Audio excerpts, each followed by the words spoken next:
¿Qué tal, amigos, amigas de Grado Cero, público de internet? Bienvenidos a la FIL Guadalajara 2015. Estamos con nuestros amigos de Tirando Blanc, estamos con el magistrado Rodrigo Moreno, que acabas de publicar un libro muy importante, ¿no? Tirando Blanc ha hecho cosas muy interesantes con el derecho. Si no quieres leer el libro en papel, está en digital, está en la plataforma. Entonces es un sello muy vanguardista, así como sus autores y sus investigaciones que ha publicado. Te doy la bienvenida y como primera pregunta yo quisiera que nos cuentes cómo nace el libro, por qué escribir el libro, cuál es la intención del libro.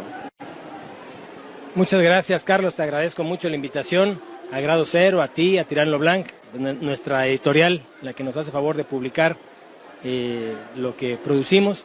Y bueno, mira, te quiero platicar que este libro precisamente, hoy en día que los derechos humanos irradian en todo el estrato de la vida de las personas, de los seres humanos, valga la redundancia, y con la gran reforma de 6 y 10 de junio de 2011, principalmente al artículo 1 de la Constitución, en el tema de los derechos humanos, pues nos dimos a la tarea de ir construyendo desde los avatares de la justicia electoral, de donde nosotros trabajamos, impartimos la justicia electoral, construyendo criterios, construyendo pues temas para mejorar, para crecer, para ir dando una mejor atención a los ciudadanos e incluir y respetar siempre los derechos humanos.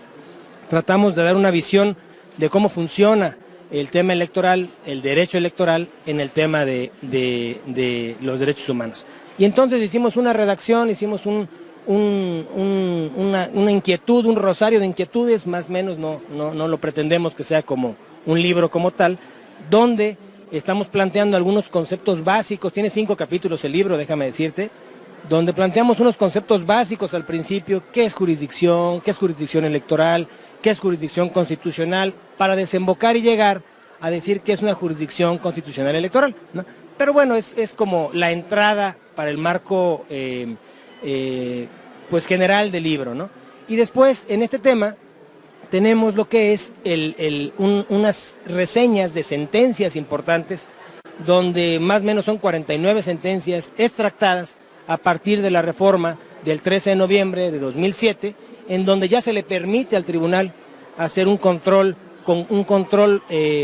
constitucional, exactamente, un control por determinación constitucional específica. Y así más o menos llegamos al final a ver cómo funciona la Corte Interamericana de Derechos Humanos y la Comisión Interamericana de Derechos Humanos, de la cual, pues bueno, nosotros tenemos que tomar parte en ella. A mí realmente me ha parecido interesante la publicación. El derecho electoral como tal tiene una historia muy peculiar en México, ¿sí? Hay distintos órganos jurisdiccionales en materia electoral, pero tenemos un tribunal electoral que en su faceta actual ha hecho cosas muy interesantes. Has hablado del control constitucional. Si queremos ser estrictos, las primeras aportaciones son del Tribunal Electoral, o sea, se adelantó en muchos temas a la Suprema Corte, ¿no? Entonces, a mí me parece que hablar de jurisdicción constitucional electoral, pues es decir que está haciendo funciones de Tribunal Constitucional hasta cierto punto, y que es un órgano que al final de cuentas ha abierto muchas puertas en derechos humanos, ¿no? Entonces, estos dos temas, ¿no? Derechos humanos, la materia electoral, pues más que nada hoy son un tema de vanguardia. Una pregunta básica, ¿no? Para ir platicando un poco el libro, para quienes no están cercanos a los temas electorales, pues ¿qué es la jurisdicción electoral? ¿Sí? ¿Cuáles son sus características más básicas? Y después, ¿cómo llegamos a esta nueva figura que es jurisdicción constitucional electoral? Con gusto, Carlos. Mira, déjame decirte, te voy a hacer una retrospectiva muy chiquitita, muy un pincelazo de lo que ha sido la jurisdicción electoral en nuestro país. Y entonces, como tú bien lo sabes, los conflictos electorales en nuestro país hace 3 décadas, estamos hablando hace 30 años, ¿qué es lo que pasaba? ¿Quién resolvía esos conflictos electorales y quién organizaba las elecciones? Pues simplemente la que organizaba las elecciones era la Secretaría de Gobernación, y calificaba las elecciones los colegios electorales. La pregunta es, ¿quiénes eran los colegios o cómo estaban integrados esos colegios electorales? Esos colegios electorales estaban integrados por diputados, entonces eran juez y parte, por así decirlo. Posteriormente dimos un gran paso a la reforma de 1986 y se crea lo que es el famoso TRICOEL, el Tribunal Contencioso Electoral, por sus siglas. Y era un tribunal con magistrados que hacían recomendaciones en sus resoluciones, valga la redundancia, a aquellos colegios electorales para opinar sobre el trabajo, si estaba apegado, ajustado a las normas electorales o a los temas electorales, para poder avalarlos, ¿no?, en alguna forma. O poder dar más o menos una recomendación simplemente a los colegios electorales, sin que sus resoluciones fueran definitivas, inatacables, fuera un órgano especializado en la materia y sin que fueran vinculantes hacia ellos, ¿no? Lo que hoy en día es la función del Tribunal Electoral del Poder Judicial de la Federación. Posteriormente, se crea en 1990 el primer COFIPE, el Código Federal de Instituciones y Procedimientos Electorales. Se crea el IFE, el otrora IFE, hoy reemplazado por el INE, y se crea lo que es el Tribunal Federal Electoral, el famoso TRIFE, como lo seguimos conociendo en el argot de la sociedad. Y bueno, al final del camino, en 1996, se crea lo que es el Tribunal Electoral del Poder Judicial de la Federación, con una sala superior y 5 salas regionales. Fueron las grandes reformas. Se consolida lo que es el IFE, que ya no organizaba las elecciones la Secretaría de Gobernación, sino ya un órgano autónomo, independiente, especializado para organizar elecciones, que era el IFE, hoy en día INE, repito. Y después se va creando, se hace la fusión del Tribunal Federal Electoral con el Poder Judicial de la Federación, y de ahí deviene el nombre. Posteriormente, en la gran reforma de 13 de febrero de 2007, teníamos ahí un tema complicado. No podíamos conocer, si bien es cierto, éramos un órgano independiente, autónomo, con determinaciones definitivas e inatacables, y un órgano especializado en la materia, no podíamos conocer de temas de constitucionalidad. Estábamos acotados por una tesis del Pleno de la Suprema Corte de Justicia de la Nación, identificada con el número 2/2000 del Pleno. Y esa tesis fue levantada en la reforma, en la gran reforma de 13 de noviembre de 2007, para permitirnos hacer un control constitucional. Finalmente se hace el Tribunal Electoral del Poder Judicial de la Federación, se queda con una sala superior, 5 salas regionales. Hoy en día, con la reforma de 10 de febrero de 2014, se crea una sala especializada más en tema sancionador, que es una nueva competencia que tenemos en el tribunal, y 2 salas más proyectadas para el proceso electoral 2018. Esa es la conformación en general de cómo estaba y cómo está consolidado hoy en día el Tribunal Electoral del Poder Judicial de la Federación. Ahora bien, a lo largo de la historia del derecho electoral, o más bien de la justicia electoral, pues tenemos casos emblemáticos, ¿no? Que en la obra tú haces una selección, porque bueno, obviamente se quedaron otros ahí en el tintero, pero ¿cuáles son los más relevantes para la vida pública de México? ¿Sí? Porque han hecho cambios profundos a través de las sentencias. O sea, tenemos jueces, o más bien magistrados reformadores, a través de su trabajo van definiendo hacia dónde ir, el rumbo de la nación. Claro, Carlos, mira, hay un tema aquí muy importante que hay que tener claro. Nosotros, como operadores jurídicos, nosotros no hacemos las normas. Nosotros tenemos que basarnos en un catálogo de normas, de leyes. Esa es parte de la órbita, de la función de la órbita del Poder Legislativo. El Poder Legislativo crea las normas, pone las reglas del juego. Y el Tribunal Electoral, o los operadores jurídicos, especialmente en la materia electoral, ¿qué es lo que hacemos? Aplicamos la norma e interpretamos la norma. Y entonces es ahí donde se nos abre un espacio, donde se nos da una veta de oportunidad muy interesante para poder hacer lo que tú nos dices.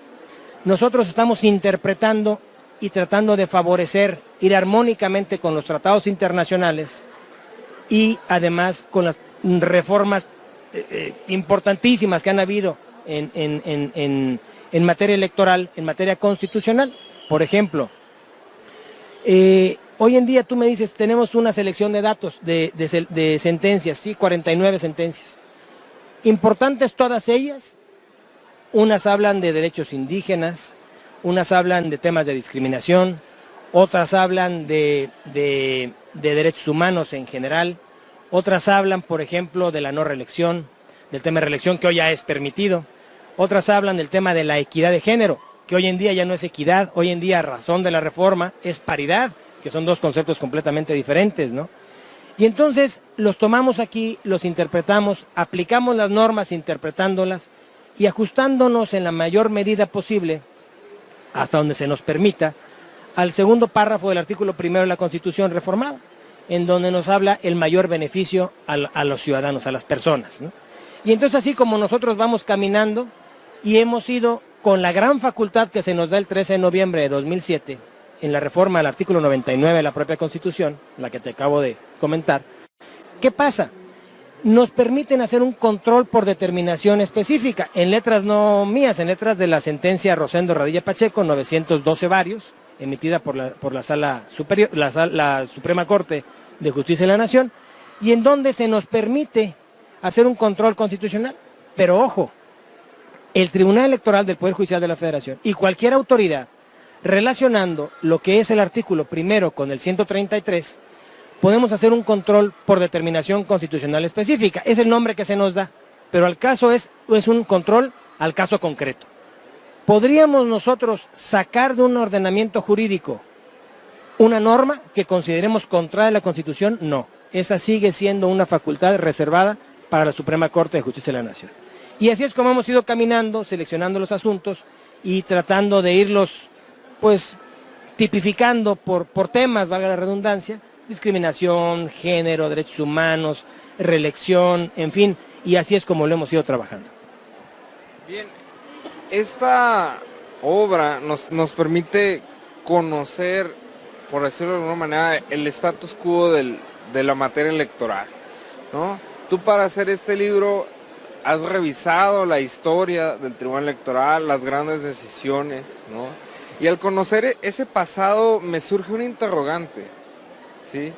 Hacia futuro, ¿hacia dónde ves la jurisdicción constitucional electoral, ¿no? Uno siempre cuando ve el pasado, pues empieza a imaginar el camino y dice, bueno, yo creo que el camino va yendo un rumbo. ¿Cuál es el rumbo que tú ves? Muchas gracias, Carlos. Mira, la verdad es que con todas estas grandes reformas que se han hecho, con la intención que ha tenido el legislativo para aplicar estas reformas en materia de derechos humanos, con la gran apertura que tenemos hoy en día y los criterios internacionales, el tema internacional del cual formamos parte de los tratados internacionales, ya hay criterios jurisprudenciales donde México forme o no parte, como valga la redundancia, como parte litigiosa, como parte de un litigio que se presente ante la Corte Interamericana de Derechos Humanos. Las resoluciones que ahí se emitan obligan al Estado mexicano. Entonces me parece que esos grandes avances que hemos tenido, esos grandes temas, tanto legislativos como derecho internacional, como derecho de los tratados internacionales, como los criterios que van innovando, que van saliendo, y que el Estado mexicano ha sido muy receptivo, ha sido muy receptor para eso, e ir combinando tanto las interpretaciones del tribunal en cualquier materia, en específica hablamos en materia electoral, en el ramo de derechos humanos, y con el tema del legislativo que va empujando, yo veo que hoy en día estamos consolidando, tratando de ir siempre consolidando una democracia cada día más fuerte. Pero el tema es, ¿para quién es la democracia? ¿Para quién son las instituciones? ¿Para qué se especializan las instituciones? Me parece que es para los ciudadanos. Los ciudadanos, sin ciudadanos no podemos hacer nada. Somos tanto los candidatos de elección popular como los electores. Simplemente tenemos un derecho consagrado en el artículo 35, el derecho pasivo y activo para poder votar y ser votado. Entonces me parece que todo va encaminado a ello. Y además yo te diría, si los derechos humanos irradian en todo el estrato de la vida nacional, me parece que lo ha hecho muy bien el Estado en todos los ámbitos, tanto administrativos como jurisdiccionales, en decir, el ciudadano es el centro es el eje de estos temas electorales. Porque de ahí parte todo, de la democracia, de tener buenos gobernantes, de hacer una buena elección para el diputado, para el presidente municipal, para el senador, para el gobernador, para el presidente de la República. Y entonces me parece que eligiendo bien, estando bien informados y haciendo uso de su derecho político electoral, consagrado, insisto, en el 35 de la Constitución, bueno, los ciudadanos podrán tener hoy en día una participación más activa y todos los derechos humanos que se están tutelando en esta materia podrán hacer uso y podrán hacer un mejor país, un mejor derecho electoral y consolidar de manera muy puntual las instituciones electorales. Te agradezco mucho esta conversación realmente enriquecedora, que nos ayuda mucho a entender la actualidad del derecho electoral y sin duda pues no es tu primera obra, o sea, has escrito ya anteriormente y pues esperamos que en los próximos años que se materialicen algunas propuestas que has dicho, que veamos realidad el proyecto que está ejecutándose en derechos humanos, pues nos puedas brindar nuevas reflexiones, ¿no? Nos puedas brindar nuevos panoramas sobre la jurisdicción electoral. Claro que sí, Carlos, muchas gracias. Fíjate que efectivamente tenemos 3 obras publicadas. La primera fue por el Senado de la República, la segunda fue por la Casa Editorial Tirán lo Blanc y hoy en día la tercera pues también es por Tirán lo Blanc. Y siempre en los temas electorales, porque pues es lo que trabajamos día a día y por ahí, si no mal estoy, la UNESCO en las recomendaciones internacionales, a la normatividad internacional para la estadística de los libros, considera que un libro, fíjate, un libro es un documento que contenga 49 páginas, sin contar las tapas y las pastas, y entonces eso para ellos es considerado un libro. Yo te diría que para un servidor esto no lo podía conseguir como un libro, yo lo considero, por eso se le puso el nombre de apuntes, porque simplemente es un rosario, es un cúmulo de reflexiones que con el paso del tiempo, con el paso de la labor jurisdiccional a lo que nosotros nos dedicamos, pues vamos recogiendo los temas y tratando de ir apuntando a dónde va, cómo está, cómo es la justicia electoral, cómo se va consolidando y cómo se van materializando los criterios. Lo que hace algunos años, antes de 2007, llegaba un actor al tribunal queriendo contrastar una norma secundaria ante la Constitución y le decíamos que pues no éramos el órgano indicado, la institución indicada, y pues entonces no tenía futuro su pretensión. Hoy en día ya puede ser estudiada. Y entonces son cosas que han ido cambiando a lo largo del tiempo y han dado pasos agigantados al tema. Muchas gracias. Pues amigos, muchas gracias por haber estado con nosotros. Están en el stand de Tirán lo Blanc en la Feria Internacional del Libro de Guadalajara 2015.